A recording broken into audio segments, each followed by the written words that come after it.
a student at Barry University. What was the time like? What did you see there? What happened? If someone said to you, Barry University, what's the first thing that comes to your mind, at least back when you were a student? Well, first of all, I was a student at Barry from the mid-'80s. And I actually was not on campus. During the 80s, one of Sister Jean's visions was to begin off-campus programming and online programming. And so she prototyped a master's in education. And that's where I entered into the picture with Barry I might have started in 1983. I'm trying to think, 1983, I think. I graduated in 86. Mm-hmm. So I really did it as a off-campus online program, really before online had really taken off in the field of higher education. So I did a master's in education. I did come to Barry in and out during that to do some on-campus meetings and things like that. And so my engagement with Barry at that level was very different. It was long distance learning. It was distance learning. That was very progressive for that time. Now well, it was, yes. And part of Sister Jean's heritage is, she was very progressive, very visionary, trying different things. Eventually, the program did not take root at that point. It did, of course, later, as, that online learning and distance learning became much more normative, shall we say, as it is now. But at that point, it was not throughout the field of higher education. You were on Barry's Board of Trustees? I was on Barry's Board of Trustees from, I would have been in West Palm Beach when I started. So probably, maybe 2007 or 8, I believe I started. When I was the head of school in West Palm at Rosarian Academy, one of our schools. And that's when Sister Linda asked me to serve on the board, which I loved. I loved being on the board. I loved the engagement back into higher education. The people on the board I find phenomenal. And it was good to get me back onto Barry's campus at that point, which would have been 10 years after I had actually worked at Barry in the 90s. As the director of mission effectiveness, and then I became the director of mission and ministry. We combined both campus ministry and mission. Isn't that sort of Roxanne's? Roxanne, is that part of your job? That is Roxanne. Roxanne and I have a history. If she were president of Barry University, I trust you, we would ask you about any Roxanne stories you've got, but we can't do that. No, but we have a really cool history in terms of starting one of the leadership programs. All right. Yeah. No, so... Because I noticed that was one of your the interests of the leadership. When Roxanne worked at Barry, and when I worked there in the mid-'90s, another sister, Jean Denemy, worked there as well. Jean just recently passed away. But the three of us would brainstorm, I guess, together. And one of the things that Barry did not have at the time was any type of ongoing education for our staff at Barry. Faculty, of course, did. And of course they, both on campus and beyond, but our staff, all of our staff, from our environmental coworkers to those of us who were staff, administrative staff, there was nothing formed to do any type of ongoing education in any fashion. And so we developed, the three of us, developed the Quality Improvement Program, which is what it was called at that time. Now, I'm trying to think if that's still its title. I think it has evolved. I believe it is. Really yes, but it really has evolved into a much more in-depth program, which I'm very happy to know about. And so Roxanne and I often, when we connect, we always go back to that early beginning, which was just, it was phenomenal. It was great to start something like that. And so anyway, and I'm glad that it took off and continues. It seems in a way sort of odd to me that it wouldn't have been in place considering Mother Barry's insistence at the very beginning that education. Mm-hmm. Right. And so many of the older sisters have said, back in those days, women weren't getting much education, much less their PhDs. Right. So, Well, and I think that it wasn't that, I don't think it was that Barry had lost any passion around the education. I just think as the school grew, and in many ways, by leaps and bounds, that a cohesive, intentional, strategic plan for quality improvement with our staff, I think, didn't keep pace, for whatever reason. I think it's a natural thing when growth happens in organizations. And so as the three of us were together, we, coming from actually different vantage points, that we saw that as a need and went to Sister Peg Albert, because I related with Peg, and told her our plan and got the funding, and off we went. So you are talking, you were involved with Barry at the time too with the mission. The mission is critical to the future right. of all these, and yet parts of the mission are going to change just simply because there's not a lot of Adrian Dominican sisters that are going to be able to take over. I mean, Sister Linda could well be the last, sister that's president of Barry University. Is that a bad thing? I don't think it's a bad thing, but I don't know that I agree that the mission will change.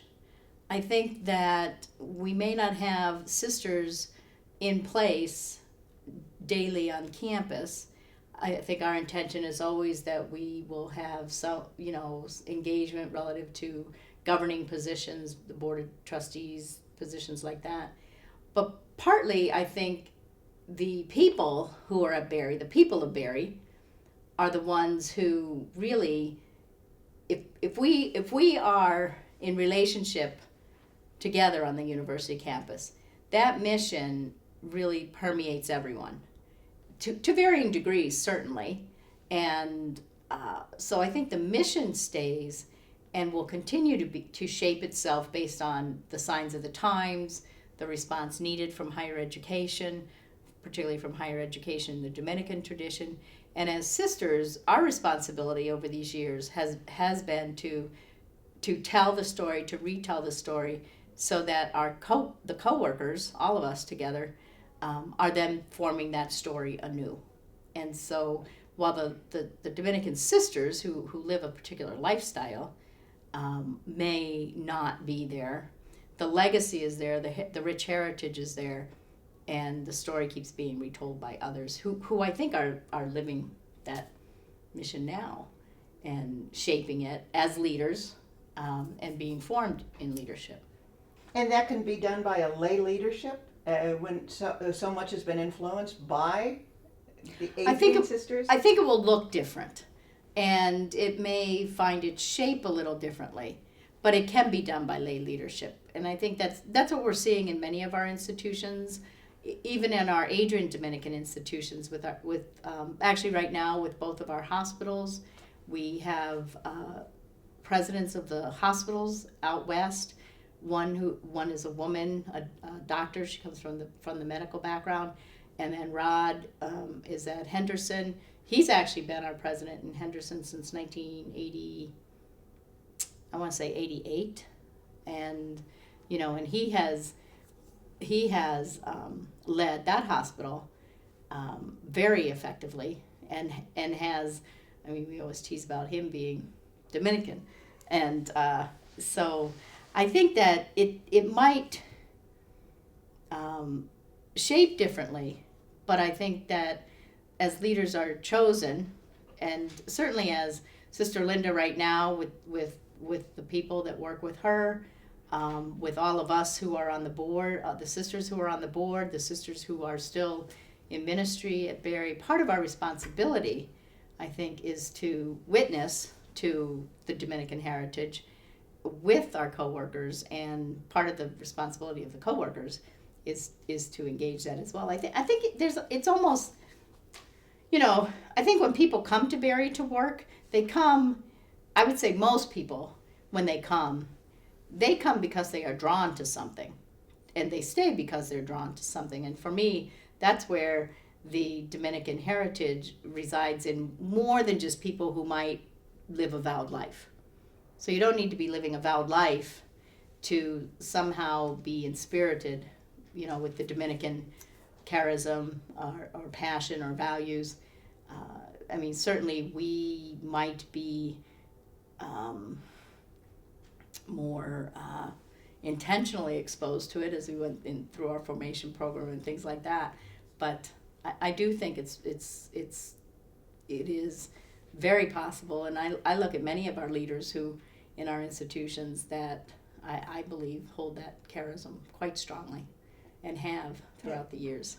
And nor do they have to be Catholic. No, right, exactly. Because we also do have, as we know, well, at Barry, not all of those who are in what we might term as formal leadership positions, not all are Catholic either. But there is that sense of, the Dominicans who, we search for truth, we have values of justice, we have a sense of care for earth, and we do that in a very particular way. We pursue that through education. It's very Dominican, obviously, to study, and not just to study, but one studies in order to then, I would say it to preach, but we study in order to communicate then that truth of God's love, that truth of what is just in the world. And we don't just study for the sake of gathering knowledge. We study in order to give back. We say, according to Catherine of Siena, the fruits of our contemplation. And so that's a Dominican value. I think other Dominican values would be that, the study, the search for truth, doing that also in a way that Dominic himself learned from others who were different. And so our path of study is not just one way. It is to listen to the many voices and, to engage in rich diversity in order to then continue to seek that which is truth among people.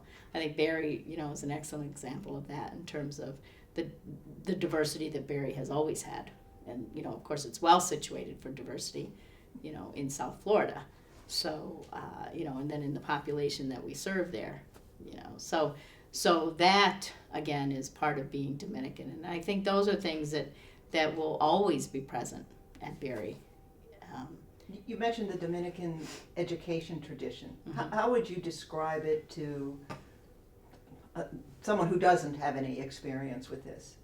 I think one of the for Adrian Dominican schools were always founded and continue to hold themselves as what we call in the liberal arts tradition.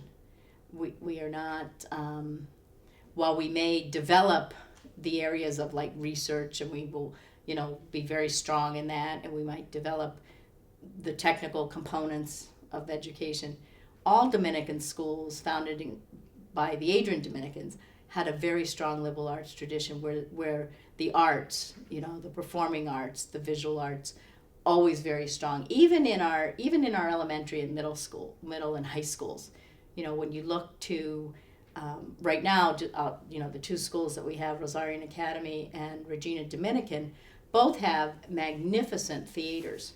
Now it's unheard of that you would have a school in West Palm Beach that is for 2-year-olds now all the way through 8th grade with this beautiful theater. But for Dominican education, the arts are just primary, the humanities. And so we educate around that core.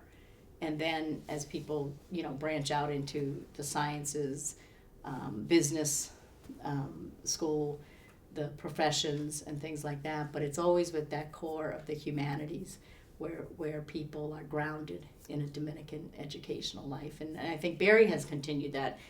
Barry started as a liberal arts school. It is certainly far more than that, all the way through its law school, but still at its core, it is providing a foundation of the liberal arts for our students. And I think that's very important, because that's where you learn how to think, how to be critical, how to be well-rounded, in terms of the appreciation of life. So I think that would, for me, a Dominican school is marked by having a very strong liberal arts core. What you're obviously, as clearly you have been because you've lived a devout life, but what drew you to the Dominicans, as opposed to another sisterhood, if you would, or even to going on and being an educator and not being a nun at all? Well, when I was in college, way back, a long time ago, I'd say now, I was at Loyola University in New Orleans in the 70s, middle 70s. And that's when I was first drawn to, I was in my junior or senior year. And at that time, I was looking ahead for myself in terms of what next in my life, which I hope is a typical thing that people in their last year of college are looking to.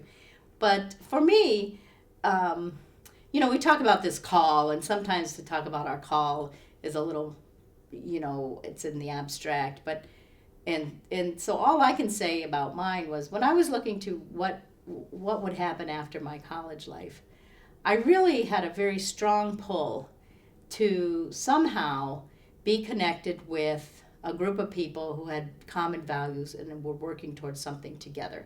That's how I described it then. I think I would still describe it now that way. And of course, as a young woman raised Catholic, what came to my mind was looking to religious life, which was never really something that I had considered a long time about. But the more I dwelt upon that, that's where I really was feeling called to in terms of a lifestyle. And so, now interestingly, I grew up in Miami, but I did not know Adrian Dominicans in Miami. I was down more in the Kendall area, and did not go to any of our schools that we had in Miami. Did not go to Berry. Obviously, I was at Loyola, a good Jesuit school in the South. And but a friend of mine, when I was telling her about this, she asked me, did I know the Adrian Dominicans? And I did know enough. I said, well, I know they have Berry University, but I don't really know them. And so I was introduced to a couple of our sisters. What attracted me to the Adrian Dominicans at the time, and continues to, it's part of who I think we are, was that we are women who have a very strong sense of ourselves as women of the church. We have a very strong sense of our education. We believe, we need to be educated, and in order to then to educate others, we value education. We are the Adrian Dominicans, and this is different than some other Dominican congregations that I have met, are also very mobile. They're not just in one location.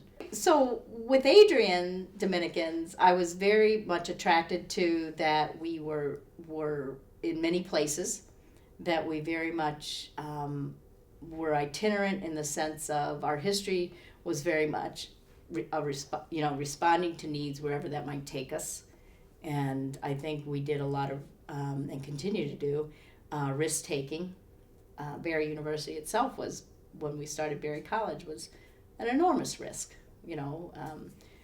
When we sent 10 women to found a college in South Florida. With some supplies from the mother house, as I recall. Yes, that's right. That's right. It was so poorly furnished, they came with some rugs and lamps. That's right, we did. That's right. So, and that's what we do. And so I think the risk-taking component that we carried, the responding to needs wherever they might take us, those were things that attracted me very much to our congregation.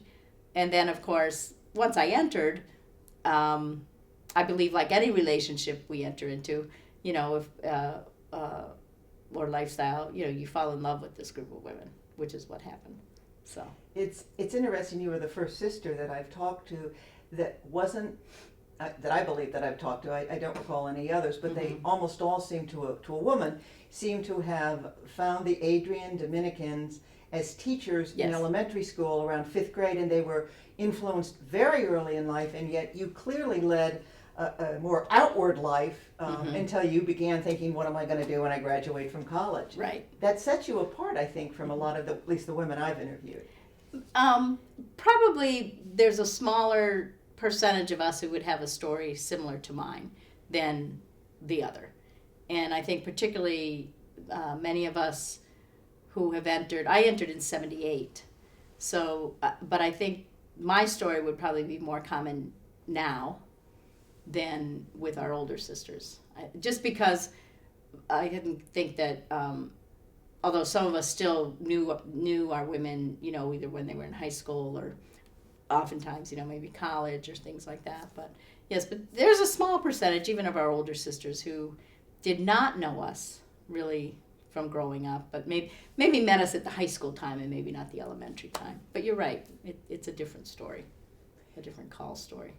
And as you look back over, what have you enjoyed the most about, that may be hard to say pick one or pick two, but I mean, as you look back over, I think you've made allusions to this, but what do you reflect on then when you look back over your term and your ongoing term as a Adrian Dominican?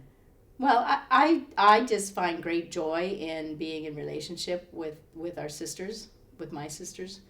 I find great joy in when we are together, both in play and in laughter, or else in serious looking at, and even in play and laughter we're often looking at, but in seriously looking at, you know, for us, you know, as particularly now we're coming into general chapter, you know, what are those needs that are there that we have the capacity to respond to well, and what are what are the greatest hungers of our world that are yet needing to be filled. And so I take great, that excites me to do that with our women, no matter what our ages are or even what our maybe mobility capacities are. You know, we have a range of us, and together we can find ways to communally respond to those needs, to communally continue to be present in our institutions. How do we do that creatively? You know, because we are still around, so I find great joy in that. I just take delight in being a member of this congregation. I think we're very faithful women. I think I love when we study together. You know, whether it's in you know, in looking at current issues of the day or books or whatever. I think that we do that well together. So. Do you ever get discouraged when you look at the world picture and go, oh, so much work to do, so little time? Well, you know, that's interesting. I'm reading a book by Margaret Wheatley, who one of her latest books is called So Far From Home. And Margaret Wheatley has been someone who has really been out there. She's a lay woman.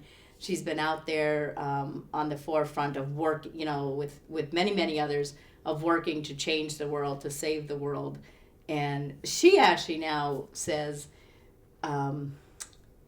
that what we really need to be most attentive to is, certainly you want to still have that as your goal, but it's more important that you are discerning that what you're doing right now is the thing you're supposed to be doing, and it might only be creating change right here, not in this.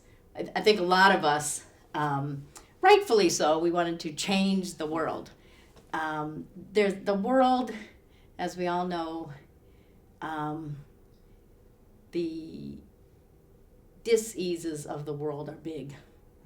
And I have found it to be more useful now in order to maintain hope, to ask myself, what am I being called to do right now, where I am, in attending to that, and to act justly, and to